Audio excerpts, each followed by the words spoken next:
hay que acordarse que de las cosas terribles que trajo este relanzamiento del régimen con Felipe Calderón, era en estricto sentido también que a los militares se les inmiscuyó en muchos negocios y había órdenes que los militares no entendían, pero que tenían que acatar, como el de retirarse de ciertas zonas en donde tenían que cuidar, por ejemplo, ciertos accesos o fronteras regionales o ciertas rutas de paso de la droga, y que de repente recibían unas órdenes de sus superiores para retirarse de esos lugares.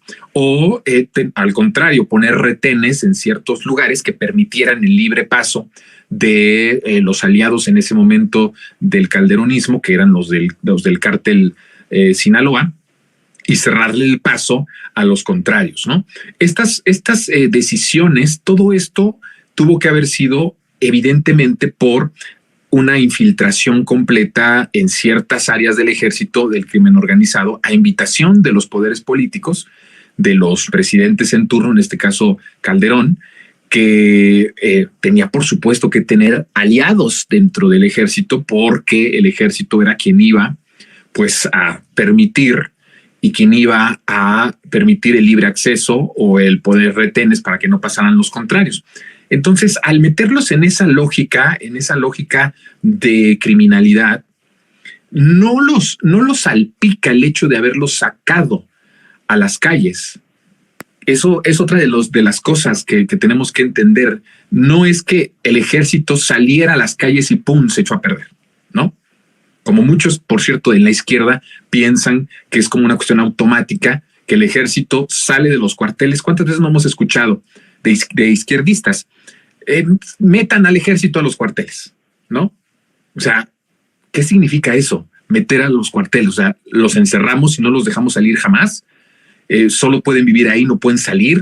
¿Qué significa que los metamos a los cuarteles, no? Es ambiguo todo esto, porque no es el hecho de que salieron a las calles el que en ese momento ya por salir a las calles se echaron a perder. No, el proceso de putrefacción no del ejército entero, sino de la misión del ejército, tiene que ver con las decisiones de civiles que los involucraron aprovechándose de su disciplina, que es una disciplina de obediencia a sus superiores, una obediencia ciega a sus superiores. Los metieron en esa lógica y entonces se aprovecharon de esta disciplina para meterlos. Los militares de abajo recibían órdenes, pero los de arriba recibían, por supuesto, que parte del motín, parte parte del negocio, en cierto sentido. Cuando López Obrador gana, hay un malestar muy fuerte al interior del ejército de esa élite, no de los soldados rasos, no de los de abajo. Los soldados de abajo, los que reciben órdenes, son pueblo uniformado, evidentemente, pueblo en el ejército, que ha padecido durante mucho tiempo son, digamos, las primeras víctimas del salinismo neoliberal. ¿Me explico? Es como se meten al ejército a obedecer porque no les queda de otra o porque tienen una vocación, porque también se da el caso, hay gente que tiene vocación de estar en el ejército y su sueño es ser parte del ejército y sienten, y además creo que así es, que sirven a la patria estando en el ejército. Hay otros que por necesidad se meten al ejército, ¿no? Imagínense esa imagen. Los soldados de abajo tenían que obedecer las órdenes de los que provocaron la desgracia de ellos y de su familia. Porque la mayoría son personas del campo, son personas de abajo, vienen de padres y madres indígenas, de lugares geográficos en donde pues había sido olvidado el sur y sureste. Hay muchos soldados rasos del sur. Y esto tiene que ver con todo este sufrimiento de una política económica que padeció México en los últimos 30 y tantos años. Entonces, esos soldados de abajo que son víctimas de ese régimen al que sirvieron obedientemente, porque así es la estructura y la disciplina del ejército, no solo aquí, sino en el mundo entero, pues ellos tenían una preferencia por López Obrador. Desde 2006 se hizo una encuesta al interior del ejército y ganaba por mucho Andrés Manuel a Felipe Calderón.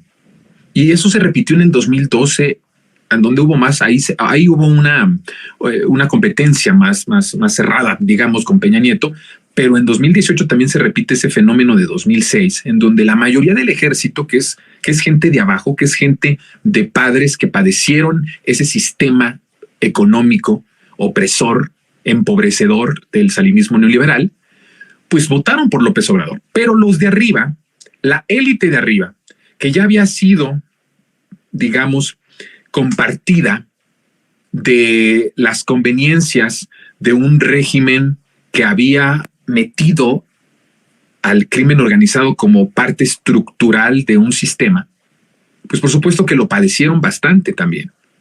La élite del ejército no estaba de acuerdo y no estaba contento con el triunfo de Andrés Manuel López Obrador. Y no tenía que ver un asunto de porque les caía mal el tipo, ¿no? O porque decían me cae mal López Obrador. No, tenía que ver, como sucede con las élites económicas, con el discurso de López Obrador, y que sabían que López Obrador, llegando al poder, iba a poner orden, iba a separar las cosas, y entonces el negocio se iba a venir abajo.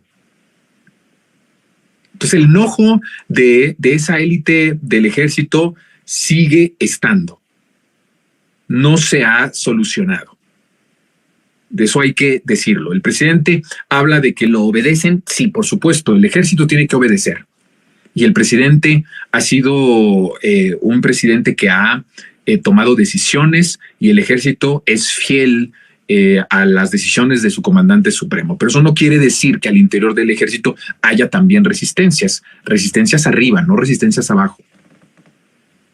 Entonces, si ponemos todo esto en contexto y agregamos que hay reuniones de Xóchitl Gálvez, no de ella directamente, pero de su gente con personas directas del ejército, bueno, por lo menos sí tendríamos que saber qué es de lo que se platica en estas reuniones o cuál es el objetivo de estas reuniones.